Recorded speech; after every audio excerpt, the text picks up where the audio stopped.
You are political environmentalist. Yes, political environmentalist. Right? Okay. That's a great one. Advocate of the High Court. Of course.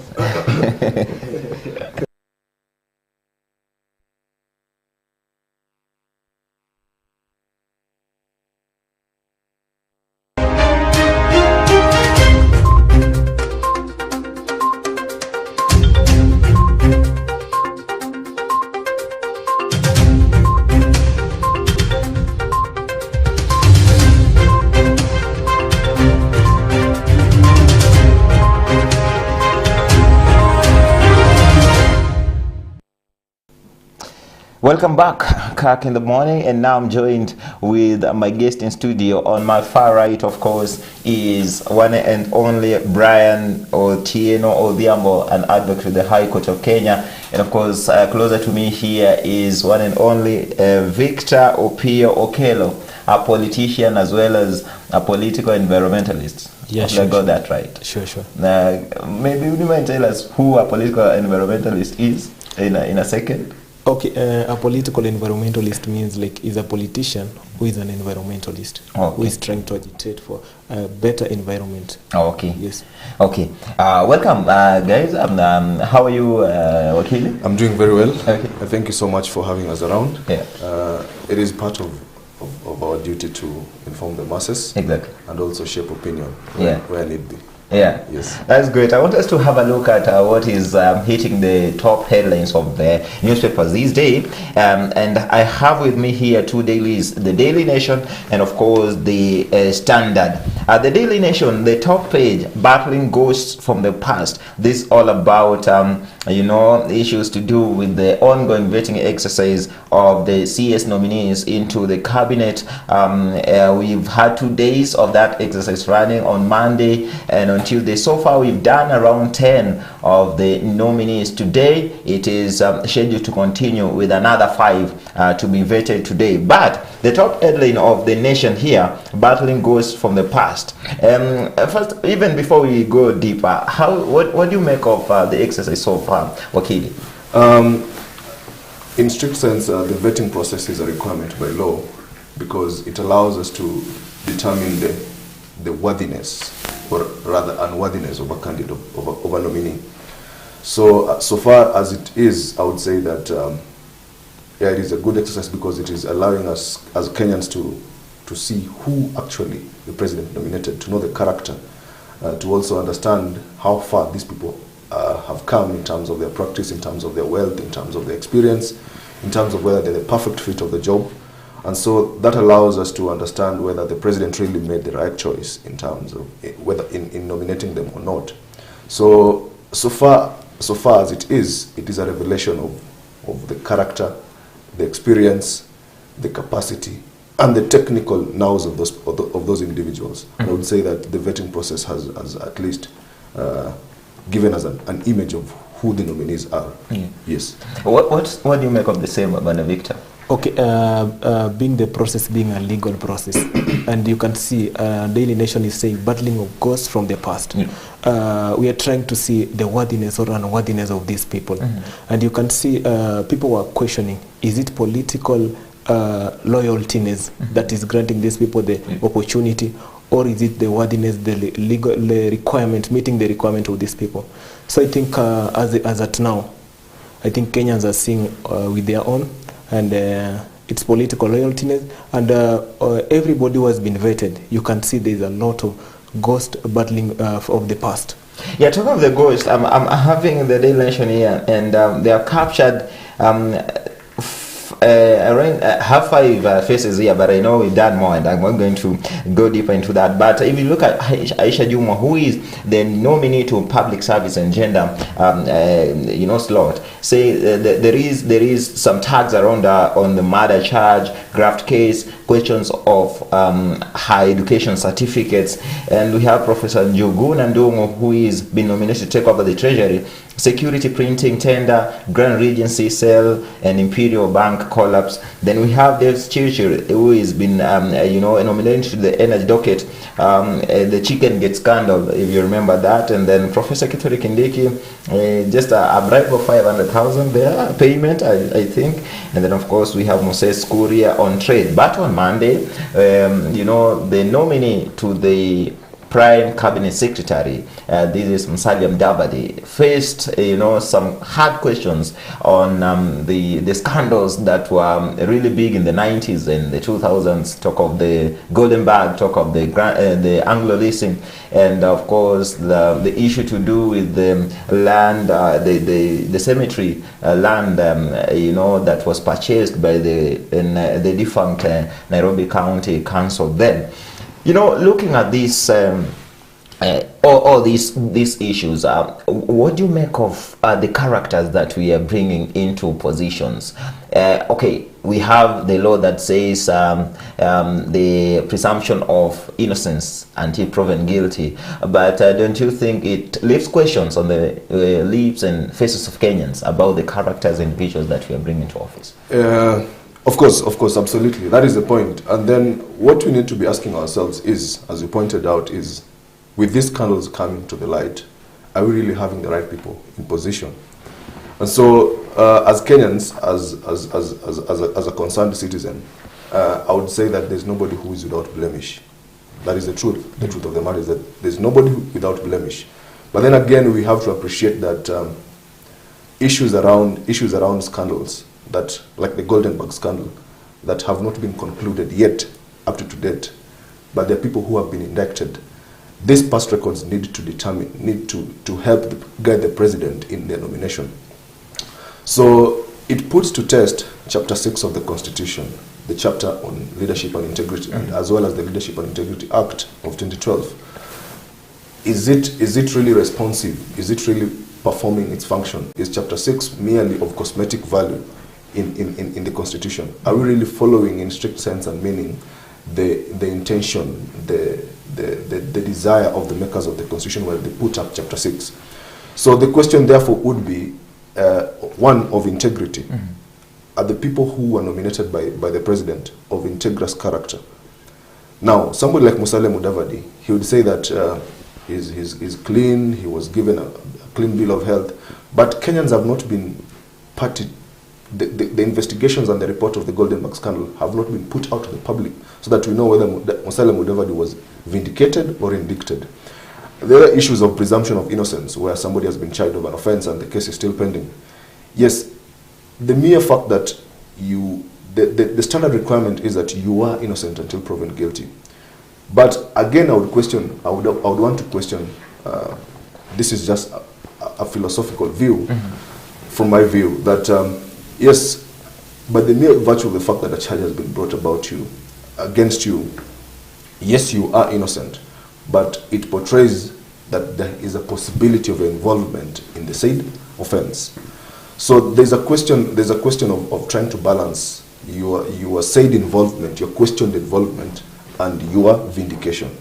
So it is important then that can the president nominate somebody who is not mentioned in a criminal setting, so that the person who is waiting to be proven guilty or not is given a chance to be proven guilty or not, then he or she can come with a clean bill of health. Yeah. Yes, it's like putting the cart before the horse. Why can't we wait and say, you have a case, conclude the case, then we can think about you in the future, okay? So that in the event that you're proven not guilty, you come with a clean bill of health. But in the event that you're proven guilty, we have sidestepped having a cabinet secretary who is convicted already. You have a cabinet secretary appointed and nominated, and then he comes later convicted. So that is the question. It is a balance. It is a balance where the president, in his wisdom or lack of it, I would say, would have looked at the issue objectively and said, yes, this is somebody who I would want to be in my cabinet, either because of loyalty or because of technical nous, or because of he or she is somebody I can trust to further my agenda. Yeah. But then there's the elephant in the room. The elephant in the room is, this is a person who is accused. An accused person is innocent until proven guilty. But then, what happens when he is convicted after being selected and appointed and sworn in as a cabinet secretary? That is the question. Yes. I want to bring you in, Okello, and I know you're agitating to say something, but before then, I want us to play a clip on Musalia Mudavadi, trying to, talk about his tenure as a finance cabinet, a finance minister then, when the Golden Bag scandal happened, and Anglo-List, and of course, the cemetery land scandal. Can you have that bite? My conscience is clear. My conscience is clear. This was a menace to this country.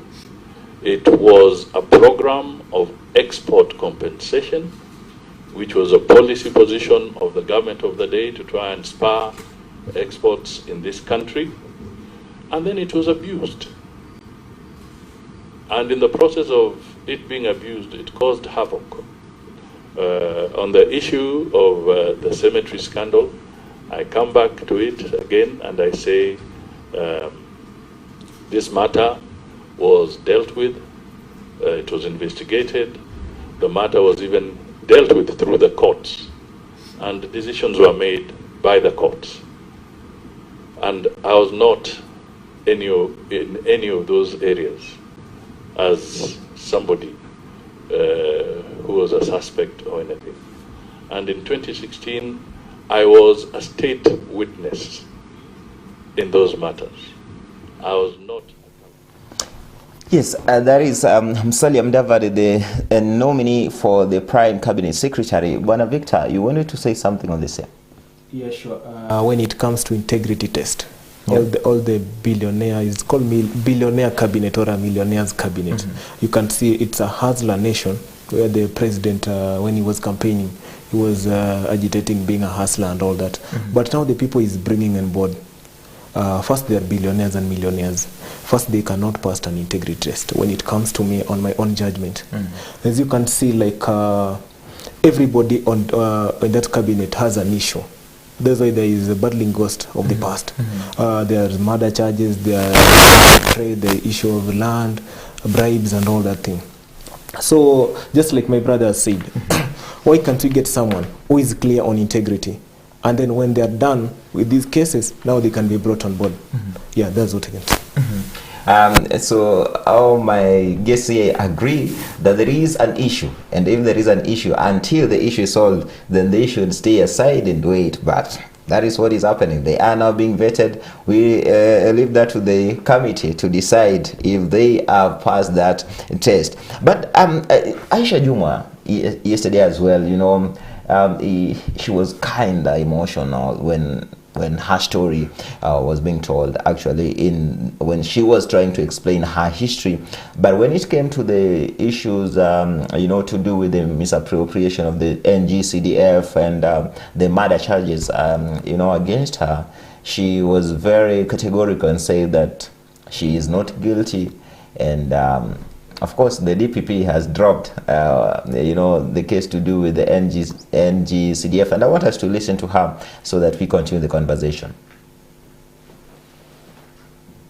With the family, indeed, there was a loss of life. It was unfortunate. But again, Mr. Chairman, as I have said, I am clear in my mind that I never shot anyone because I don't own a gun. I'm not a gun holder, and I don't know even the names of the guns in this country. Saying it again here, that they were politically instigated, and I'm happy because this country is a country of laws. The DPP dropped the case that is touching on the misappropriation of funds for the NGCDF.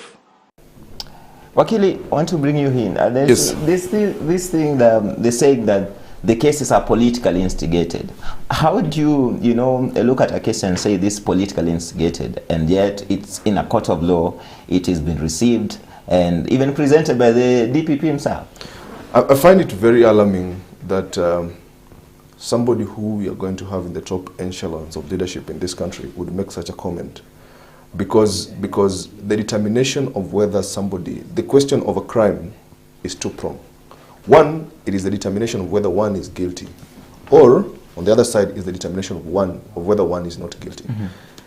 The issue of politically instigated crimes is a political rhetoric. It's a political statement. It does not hold any basis in law. So you would not determine, the test for determining whether a case is politically instigated or not is subjective. It depends on who the individual is. Today, if we were to have a case against Raila Odinga, for instance, on the issues of molasses, somebody would say that the Ruto-led government is initiating that case against Raila because of political reasons. So the issue of political instigated question, the political instigated question in a case is rather a loose cannon phrase used by politicians to defend themselves, I would say so. But in a legal and strict sense, the determination of whether a case is worth or not is left for the courts, where both parties make the arguments and the court determines whether there's a case to answer or not. So the issue of political instigated case is subjective. It is left, that is a question of political rhetoric, where politicians find every other reason to spur emotion and try to limit, or in fact, limit liability on their part, and in fact, evoke sympathy from the masses. Yes. Yes, that is my opinion. That's your opinion. I know we have more bites on, on these nominee CSs, trying to counter and trying to, make themselves look wholly on the other side, try to fight these ghosts for what they are. And I know we have one from the CS nominee to the Treasury, and this is the former CBK governor, Professor Njuguna Ndung'u, who also has issues to do with what happened during his tenure when the Imperial Bank went under, and of course when there was an issue with the selling of the Grand Regis Hotel, and I hope that we can get that bite. There is no bank that collapsed. I was governor of the Central Bank of Kenya from March 2007 to the beginning of March in 2015. That does not mean, Mheshimiwa Majority Leader Bwana Kimani Ichung'wah, that there were no problems. There were problems. The Imperial Bank never collapsed when I was in the Central Bank. I had already left, and it was several years when I had left. And the bottom line is that I was never part of that, and I never flouted, and also the flouting of the procurement rules. I never flouted any rules because being a victim of abuse of the criminal justice system. For example, the procurement that has been mentioned, the whole idea was to get Njuguna Ndung'u out of the Central Bank. How do you do it? That's why even if you go to the records, you will just be embarrassed, the kind of facts. Now, the biggest problem I have, Bwana Ichung'wah and the others who have asked the question, is that the National Human Rights Commission, the Kenya National Human Rights Commission, and the Transparency International should be coming to our aid as victims of abuse of the criminal justice system. But they are coming here to make us the victims. It's quite a paradox. Now, of course, the affidavits that have come up, let me comment on them. One, the first point I would like to make, Mr. Chairman and honorable members who have asked this question, is that we want to stop at the first point of just mentioning what it is. We don't want to go further and see what has happened. The case, for example, for the procurement, I fought it through the courts to the Court of Appeal, and there was a judgment. The case of Grand Regency, I think the statement is that I was adversely mentioned. I was an agent of government, and this was a government-to-government sale, and I was the one to negotiate and to receive the payment, which was actually received by the government. And for your information, the end result was that it gained 3.114 billion shillings that was actually used. Yes, the CS nominee into the Treasury, Professor Njuguna Ndung'u there, trying to have his case in front of the Committee on Appointments of the National Assembly. I want to bring in Bwana Victor. You alluded to that there seems to be an issue over everyone that has been nominated into the cabinet by His Excellency the President. But again, are we also being too judgmental on the issues that could not be on them per se? For example, if we look at the example of Professor Njuguna Ndung'u, say that he was a state agent in a case that he was adversely mentioned. Yes, he was mentioned, but as a state agent in that case. Again, are we also trying to, trying to smear on, what could have been also a positive influence and effect when they were in position? Like Njuguna Ndung'u, he was the best CBK governor we've had in years. That is why he actually did 2 terms, unlike his predecessors. Yeah, sure. What I can say first, there is an Italian proverb that says, Alexandria the Great never did what he said, and Caesar never said what he did. And the whole thing from the president, he's a Machiavellian politician. And my little understanding of Machiavellian politician is someone who is cunning, astute.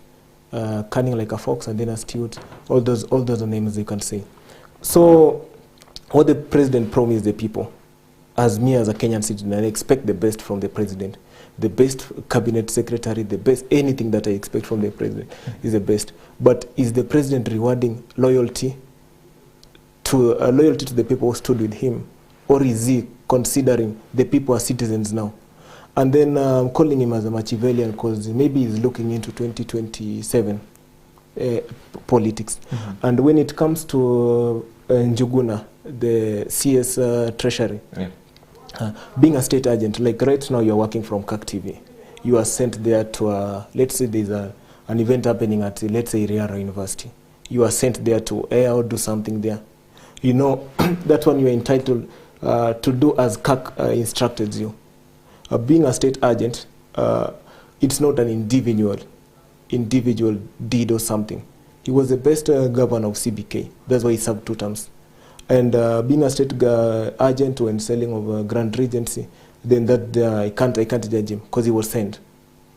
Mm-hmm. Yeah, sure. So you agree with me that we try not to be too judgmental on people on issues that could not have been individually, on them as individuals, but could have been a whole corporation as well. But what do you want to say? Just to chip in, you see, if you are an agent of the state and the questions raised, if you're the agent of a state in a transaction, and the question raised against the conduct of the state in that particular transaction, who does the buck stop with? The agent. Okay? So you cannot run away from responsibility by saying, I was a state agent. You are the first person who should respond to queries that emanate from that transaction in regards to the involvement of the state. So if there are questions raised about the involvement of the state in that particular transaction, and you are the agent of the state, you are representing the interest, the desire of the state, then the questions stop entirely at your office. So, of course, we would want to sympathize with Njuguna Ndung'u, say he was politically, he was hounded out of office on what he calls a biased criminal justice system. But then, if there exist questions about the involvement of the state in that particular transaction, especially in the sale and purchase of Grand Regency or the like Regency as it is now, then those questions will stop at the office of Njuguna Ndung'u because he was the agent of the state at that point in time. So you cannot run away and say, I was just an agent. As an agent, you hold a duty to perform in utmost good faith and be answerable to your principal. The principle here are the citizens of Kenya, we the people. If we have questions about the transactions, we need to know. So Njuguna Ndung'u cannot come and say, I was your agent, so I did things well. But if the questions that arise, therefore, out of that transaction, you are still answerable as an agent. Yes, absolutely. We are coming back because we have a lot to talk about on the vetting, because I want us also to look at you know, our net worth, because that is a term that has become, you know, mentioned adversely during the vetting process. But before then, I want us to look at what is written on the the Standard top page: Gachagua making of a dead case. Talking about cases again here, Wakili. The deputy president is a hair's breadth away from freedom as the lead investigator drops a bombshell. He was pressured by his boss to hastily craft a case against the politician. And as DPP had prepares to withdraw the case, had questions on the state of the criminal justice system under the reign of once acclaimed dynamic duo begin to emerge. A dead case, Gachagua's case. Of course, that is the interpretation on one side, that there's an issue with the criminal justice system. But then again, I would also pose the question, why are these things coming up now? Is it out of convenience? Are these cases dying out of convenience? So that the fundamental issue would be, why were they cases then when these people are not in power? Why are they not cases now when these people are in power? That is the fundamental question. Of course, there are issues, even us as advocates and lawyers, we have issues with the criminal justice system, issues of delay, issues of bribery and corruption. But the issues the issues being raised here could be looked from both sides of the coin. So that if I am somebody wielding power at the moment, I have the ability to influence decisions. But if I'm not in a position to influence decisions, it means that decisions can go against me. If I'm in a position to influence decisions, it means that decisions can go in my own way. So the fundamental question is, why now? Why are we so quick to instigate the criminal justice system? Why couldn't we look at it from a point of view and say that, yes, there are issues with the criminal justice system, but the convenience of these withdrawals, the convenience of these issues, why couldn't these cases be withdrawn from the first point when these people are not in power? Why are they being withdrawn when these people have now cemented their role in power? That is the fundamental question. And there lies the crux. There lies the response to whether the criminal justice system in Kenya as is responsive, is independent, is devoid of interference and influence, or there's an individual who is vested with power, who calls the shot behind the scenes. Regardless of who is in power, the question should be, is our criminal justice system insulated from influence and interference? Because today, I would be accused of something else. 10 years to come, I would be the president. Those things would now have to go because I'm the president. Because now I can call the shots. It is not a question of who. It is a question of systems and institutions. Yeah, talking of systems and institutions, you know, is the office of the DPP, you know, leaving more questions than answers, as Wakili asked? Why now? And is it too early to begin, you know, looking at the cases that, you know, affect those people close to the circles of power right now? Is it too early? Yeah, sure. I think the office of DPP is leaving more questions than answers. Being that only the CSs that have been nominated, their cases are being withdrawn. And you can see there are so many innocent Kenyans out there with even fake cases. But their cases, like no one is listening to them. They're still there. They are having court cases. They're there at committee and all those places. Why can't they withdraw the small cases? There's this say like those serious thieves, we elect them to positions. But the small thieves now, they are being executed and all that. So I think the office of DPP, just the government at all, I think just as Wakili said, there's need for institutions and systems that works. A point where if you have a case, even if you become the president, the case is still there. Know that it's being withdrawn. And then this case is like a case that involves murder charge. What do you think of the family where the accused, like where the person was murdered or something like that? It's not fair at all.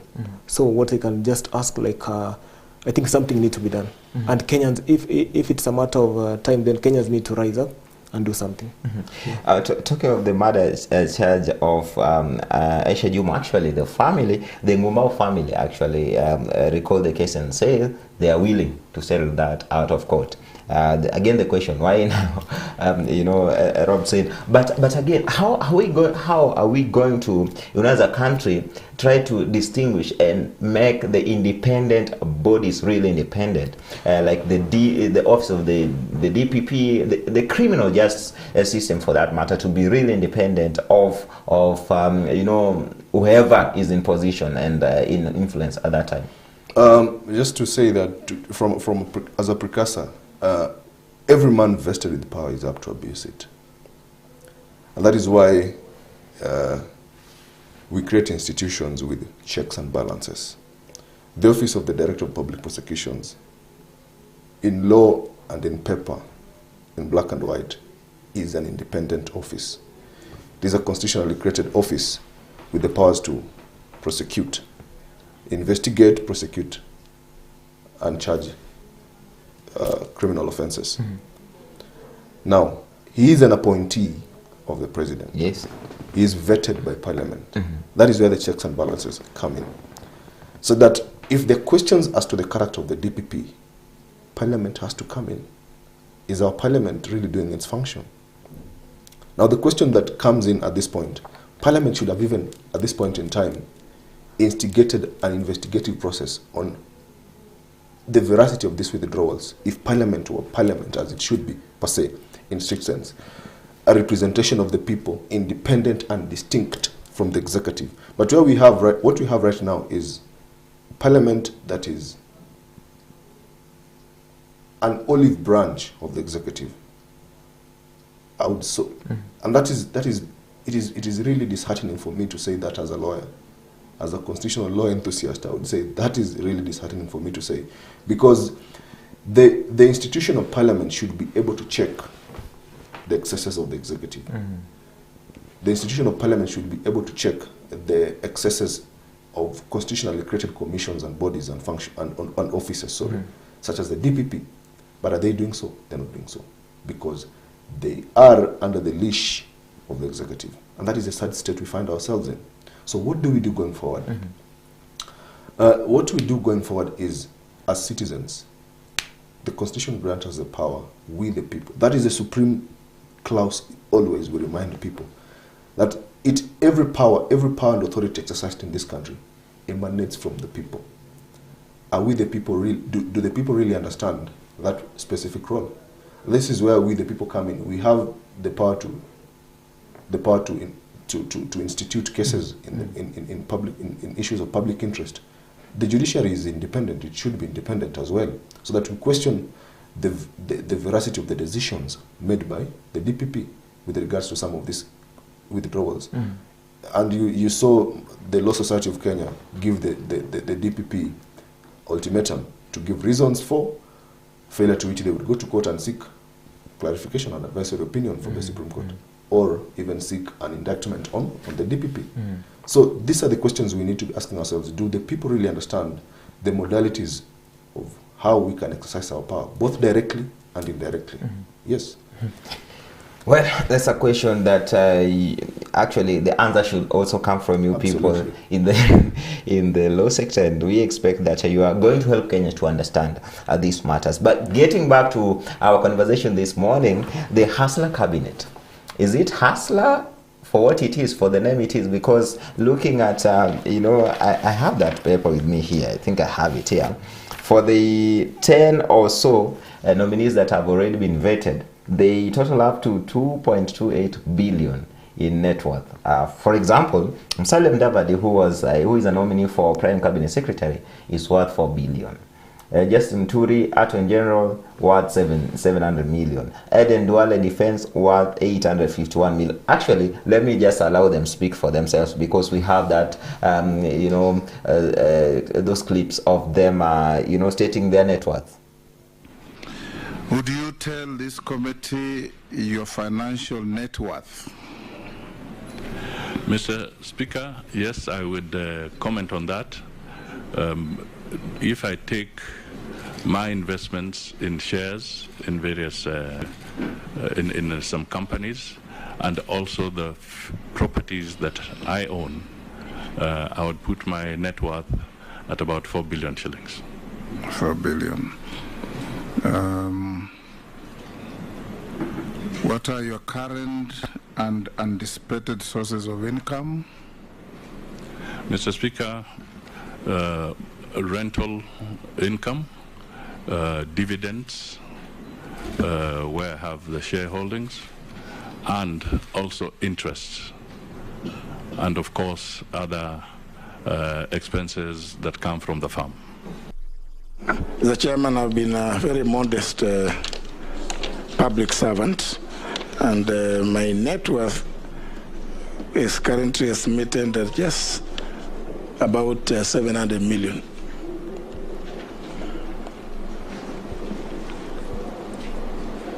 What are your current and anticipated sources of income? Currently, from my activities as a farmer and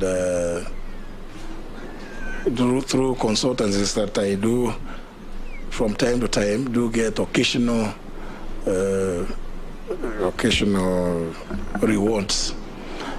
Otherwise, I am now a pensioner, a retired speaker. Chairman, my financial network, as I've declared in item number 25 in the criteria for vetting and approval, is 482,200,000. Tabulated as? Tabulated as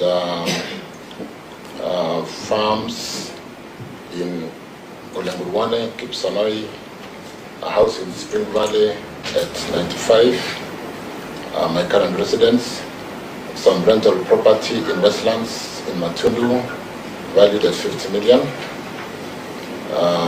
vehicles, bank accounts, and investment in a family tea value addition business called Chebango EPZ Tea Company at 185 million, a total of 482,200, Chairman. In your hands, I get about an allowance, fuel allowance of about 100,000 from my farm, and I also, from these properties, some of them are in my name, I get about 500,000 shillings a month. At the moment, they do not have tenants since COVID, and therefore I have no income coming from that end. I'm relying on the little 100,000 and my salary from MP, of course. Yes. Chair, I'm worth 851 million Kenya shillings, including the assets I own, including the goats and the sheep and the camels that I own. So I had to go and even... Well, those are just but a few of those that have already been vetted. Alice Wahome saying she's worth 218 million. Alfred Mtua, who unfortunately did have his bite there, is worth 420 million. Aden Duale 851, David Chirchir 482, Professor Kithure Kindiki 544, and Njuguna Ndongo Professor 950 million. Aisha Juma 100 million, of course Moses Kuria 750 million, all of them amounting to 2.28 billion worth, their net worth amounting to 2.28 billion. This is Hustler Cabinet, Bwana Victor.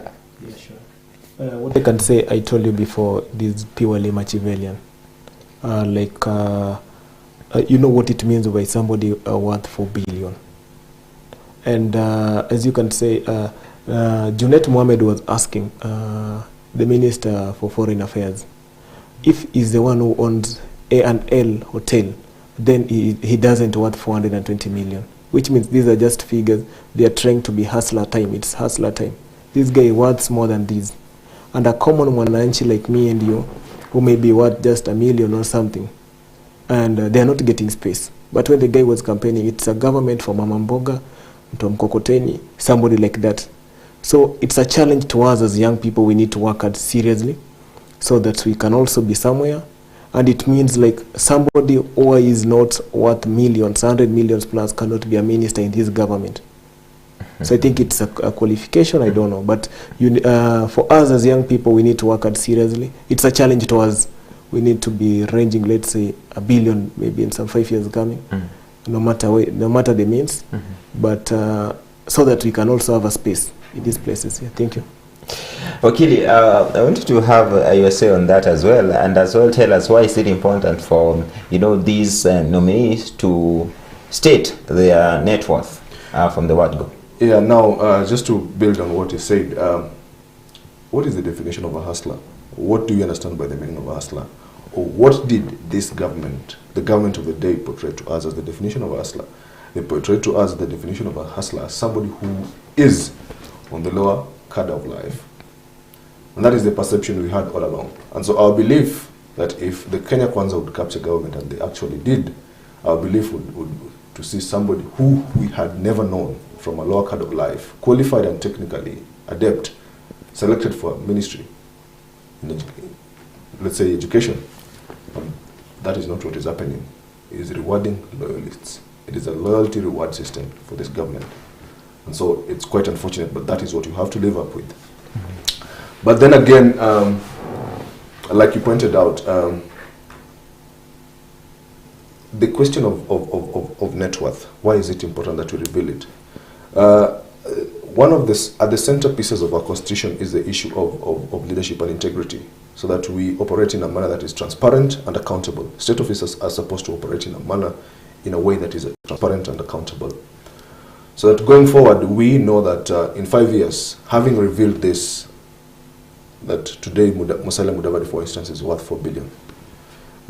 If he were again to be subjected to another vetting process, 5 years to come, we would gradually understand how his worth has grown from, let's say, 4 billion to 8 billion.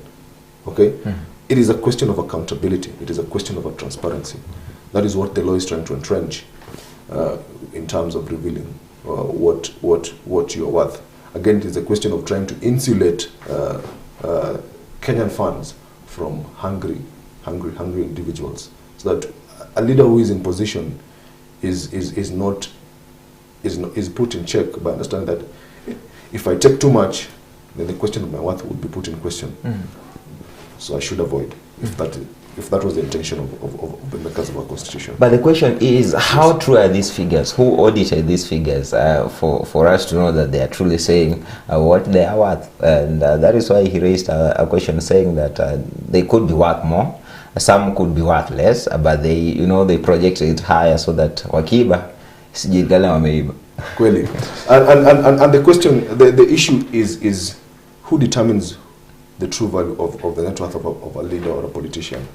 That again is an issue is a subjective opinion. And the determination of what I am worth can only be left to me, because it is me who understands who I am. That is one of the inefficiencies of the law. I would have to accept that, because the determination of my worth is entirely under my purview. If I get auditors to determine that, they would not go so high or so below. So the determination of who I am worth is just an issue of it's a subjective opinion. It's subject to my determination and opinion. And that cannot be questioned anywhere. Even if I were to lie, that is what I am worth. Even if I were to say the truth, that is what I am worth, because it is in my opinion what I am worth. And then we also need to understand that my net worth is likely either to grow or decrease. Because if I have shares in a company, what happens if that company is wound up? It means now the shares cannot give birth, cannot replicate, cannot replicate into much more, into a bigger value. Or if I now I'm a cabinet secretary, I get larger perks as a cabinet secretary, then it means my worth again would grow. I get exposed to more opportunities. So the question of the determination of a net worth, to me, it is a rather subjective opinion that you cannot put a limit on who says the truth and who says the lie. Yeah, it's an issue of now personal honesty. Yes, who are you as an individual? Do you want to be a cabinet secretary who is lying? It's a question of morality. It's a question of who is telling the truth and for what reason. Yeah. Yes. I'm told the session is already on in the county hall. Of course, the first one being vetted this morning being the CS nominee for agriculture, and this is Kipchumba Murkomen, not agriculture, transport. Sorry, yeah, Kipchumba Murkomen. But before we go there, I would like to ask Victor and you, of course, even as we wrap this up. Now, away from loyalty, away from politics, away from rewards and awards, what do you take of the cabinet, especially the nominees? Are they good enough in the positions that they've been nominated for? Okay, my take is like, since they don't pass my integrity test, they are not good enough. But now that they are all of them for you? All of them. And now that they are already there, and even the ones being vetted today, they'll definitely be vetted. According to the Kenya, I was born and raised in this country. So what I can just ask them, just to try and deliver, like the Minister of Agriculture, there is food shortage in the country. Minister of Environment, I'm a political environmentalist. And we have an NGO called We Forest International. We tend to champion for environmental justice. We call it, there's a lot of waste management. Like, he can come up with models, or now we can recycle, we reduce, we reuse these things, so that we can handle this issue of waste management. There's this issue of, there are so many things in this country that need to be worked on. So I just ask the Minister of Agriculture and the Environment, these two ministers, they need to up their game. The buck stop at them. Thank you so much. Bwana Wakili, yes. From where you're seated, now away from politics and loyalty, how do you look at the position and the nominees? Do they, fit it? If they were to be, passed by the parliament, if they were to be, given a clean bill of health. Even before I get to other questions, generally, as a lawyer, I look at the cabinet and say the very constitutional issues that arise from the composition and the design of that cabinet, because the design of the cabinet under Articles 152 and 154 is that the cabinet comprises of the president, the deputy president, and the cabinet ministers, who are supposed to not to exceed 22. Yeah.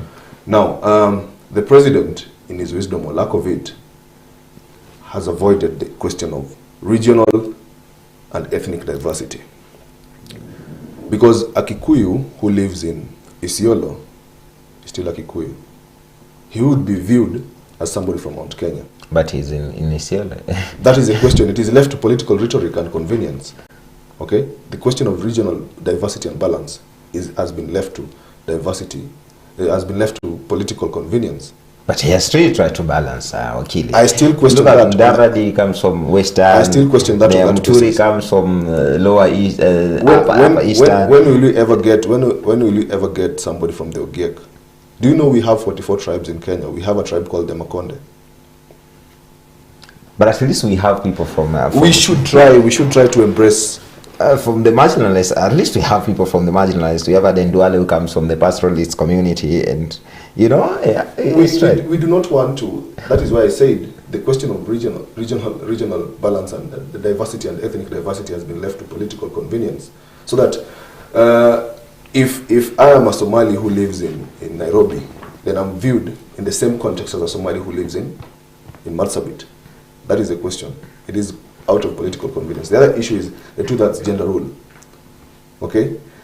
So that if we have 22 cabinet secretaries, the common denominator of men vis-a-vis women as against the 22 cabinet secretaries should be, not any gender should be more than two-thirds. The other question is the strict sense of reading Article 154. The secretary to the cabinet is not a member of the cabinet. Okay? The president, by design, has put in the secretary to the cabinet as a member of the cabinet. It is a convolution of issues. So there are so many serious constitutional issues that arise, in my own view, with regards to the composition of the parliament as it is. Now, of the cabinet as it is. Now, yes, he's chosen them. Now you want me to discuss on the choices.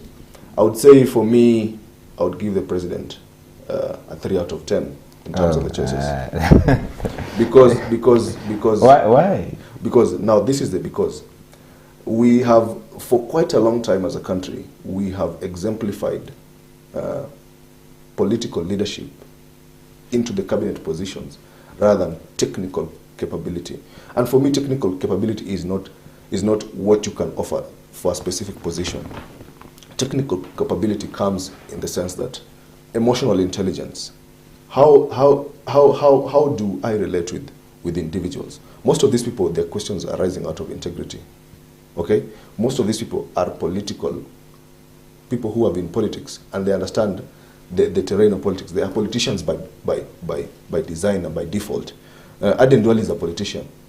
You're making him a nominee of defense. We are not sure of his ability to underscore, to manage the defense docket. Why would the president not find somebody who is, I'm sorry to say, Mwenda Mbijiwe, who is now, whose whereabouts is questioned? Somebody like Mwenda Mbijiwe of that ilk, a security expert, to handle the security docket. So these are the questions for me. That is why I would give the president a 3 out of 10, because it is very clear, it is brazenly evident. But maybe he's a student of history, because remember the president, in their first term as the Jubilee government in 2013, they had more technocrats than politicians in their cabinet. And there are a lot of questions that were raised about these individuals when when the rubber met the road, they could not deliver, and that is why there was a reshuffle in a few years, a few months or so. Just in rebuttal, we have tried politicians over time as cabinet ministers for almost the entirety of the existence of the country, Kenya. We have only tried technocrats for one term. And they failed. Politicians have been failing ever since. Why go back to a failed and tried? Why can't we keep on trying on technocrats? It's a lesser evil. What if I was to ask you, yes, who is the technocrat who stood out from the Jubilee government that you think we should have looked at as an example to build on? Ambassador Monica Juma. In which docket exactly? She was in because she served in I think 3 dockets. Yes. She served in the foreign affairs. Yes. She served in the defense. Yes. And she served in energy. Because the reason why, if you look at the correlation between defense and foreign affairs, somebody who is adept in foreign affairs matters, the ability to again get involved in defense is quite tenable, because defense involves foreign relations as well. It is different from interior security. Okay? Mm-hmm. So the issue of technical ability does not mean somebody educated in a specific docket, somebody educated in the aspects of that specific docket. It is a question of, are you able to delineate issues in that docket and work on them effectively? Do you agree with him that we need more technocrats than politicians in cabinet? Yeah, sure, definitely. We need more technocrats. Because you have tried politicians all over the time. And these technocrats have just failed once. And then if somebody fails to account for something, why can't we change them and then try another technocrats for another time? Like what Woro did, the reshuffling of the cabinet. I think that should be the trend. After every, let's say, 2 years or 1 year, they need to be... the issue is continuity of the projects. You know, in a ministry, when you reshuffle, it's no continuity. Let me just give you a typical example. Okay. Do you think Sosion would make a very good CS for education? Well, I think he has experience in the sector, so absolutely. But again, delivery, I'm not sure, because we haven't seen him in that he's a politician. Yes, yeah. We can't whitewash the political aspect of leadership, but can we have a balance? Okay. Yes, that is the issue here. Okay, looking at this, very few actually are technocrats in this in this formulation this time round, and 80% of them being politicians. Well, they say that politicians are good communicators. They know how to communicate with the masses. They know how to bring what the government agenda, to send the government agenda to the to the public, and that is why maybe he went for more politicians, just for clarity of communication. Yeah, absolutely. And I would not take it away from the president, because it is by choice and a reserve of the Constitution that he has the ability to choose who he deems fit to further his agenda. The only point I would want him or the next presidents to build on going forward, that balance between politics and technical nows, that balance between somebody who is able to, an avid communicator and a performer. We need both of them. We need somebody who is, of course there are very few who would say so, but our country is not short of talent and ability. Yes. So we need to look at it in a more objective way and say, yes, the president has people who he desires to reward, but out of his rewarding community, the community intends to reward, who stands out more? Who stands out more? Or who stands the better chance to deliver? Okay. In terms of delivery and communicating. Okay, we wait and see that, but even as we conclude, because now we want to cross over to the session, the vetting of the cabinet secretary nominee to the docket of transport. This is, of course, Senator Kipchumba Murkomen. But before then, who has stood out in the vetting exercise for you? Kithure Kindiki. Kithure Kindiki, why? Because he will unload this issue of bandits. The way he's saying it, I don't know how true is it, but the way he's saying it is like we are getting another Kenya, a better country now. The way he brought it out, yes. What about you, Wakil? Yeah, I also intended to talk about Professor. Okay. Professor Kithure Kindiki, somebody I know, having taught me in campus, and I also expect my lecturer, Kipchumba Murkomen, to also stand out, because I believe that the dockets where they have been placed into, they have a little bit understanding, having felt the issues around those dockets. They will still stand out for me, for them, based on the experience and ability. Yes. What about the conduct of the whole committee, in the way they're handling the vetting process, the interviews, the question they're asking? What do you make of their, the conduct of the committee? I would give the committee, let me say a fair rating. Some of the questions they give are let me say, they sound quite sense of witch hunt. For me, the question should be tailored around the experience vis-a-vis the roles of that specific docket, so that if we are interviewing you for the position of a CS gender, and I would ask you, even the cabinet you want to sit in is not gender sensitive with regards to the determination with regards to the requirement of the law and the determination of the court. The court has pronounced itself on the issue of gender roles, and in fact instigated Parliament for aiding and abetting the question of sidestepping the two-thirds gender rule.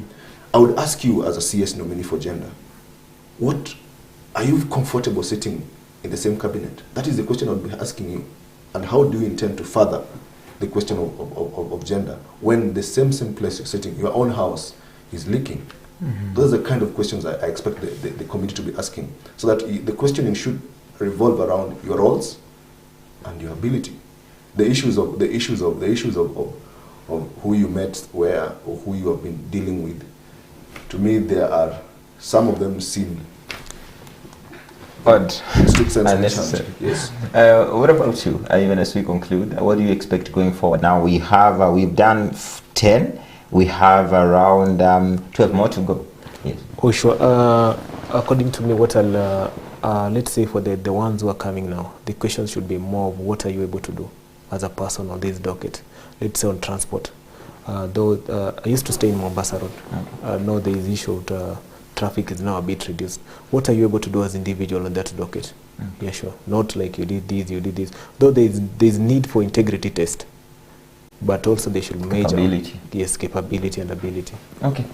All right, that is it from us this morning. We want to cross over to the county hall where the exercise of voting, the today's lot begin with Senator Kipchumba Murkomen, who happens to be a lecturer to one of our guests here in studio, is being conducted this morning. Wish them all the best. Of course, continue to follow that on our, of course, on our screens, Kirk TV Kenya, on Twitter, Kirk TV Kenya, on Facebook, Kirk TV Kenya, on YouTube, and of course on SMS number 011112244, and we'll be able to look at your feedback even as the day goes on. What do you make of the vetting exercise? What do you make of the nominees that are being vetted so far? Keep the conversation going, and we'll be able to look at that in our subsequent shows even as this continues. So I want to take the opportunity to thank you, gentlemen, for making it here this morning. I believe that there's more that we're going to talk about even now after the exercise and after the report has been tabled to Parliament, now the full House, how they will decide before they and if the president approves this, if the Parliament approves and the president gives an okay, we are now going to look at the specificity of the role, the capability of the individual, and the docket that they're going to hold. And of course, we'll need you in this to help us analyze this. So thank you very much for coming, and wish you all the best during the day. Wish your lecture all the best today. Absolutely, absolutely. I wish you the very best. Okay. Yes.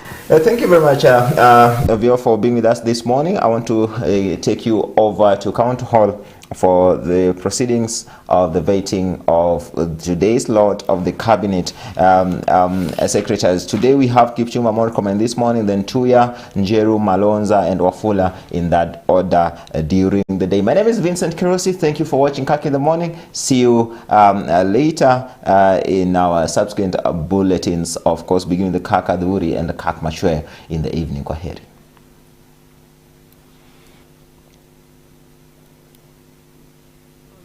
Of interest, except that he will have to fight for himself. I have no bias towards him. I would like Honorable Speaker to let this meeting know that Kipchumba Murkomen is known to me. He was my student at the University of Nairobi. He was actually my top student at the University of Nairobi and represented Kenya in the international moot court competition in Washington, D.C., and came out as the top 100 lawyers in Kenya. And but even that said and done, I will not be biased. Honorable Chairman, if you allow me, and I will be completely... Honorable Kipchumba Murkomen, as you know, Kenyans have very high standards for this new government. I would like to ask you what Kenyans have asked me to ask you. They're not my questions. If they were my questions, I ask you ordinary questions. Kenyans are saying that the highway from Malaba to Mombasa, which is the most important channel for transporting cargo from Mombasa to Uganda, has very serious challenges. And if you want to improve it, how are you going to do it? The second one they're asking is the long queues sometimes extend up to a beautiful expressway, but which many Kenyans cannot afford. And lastly, the LAPSET project. As the minister or cabinet secretary for this position, what are you going to do for these things? Kenyans are concerned about that. Thank you. You will record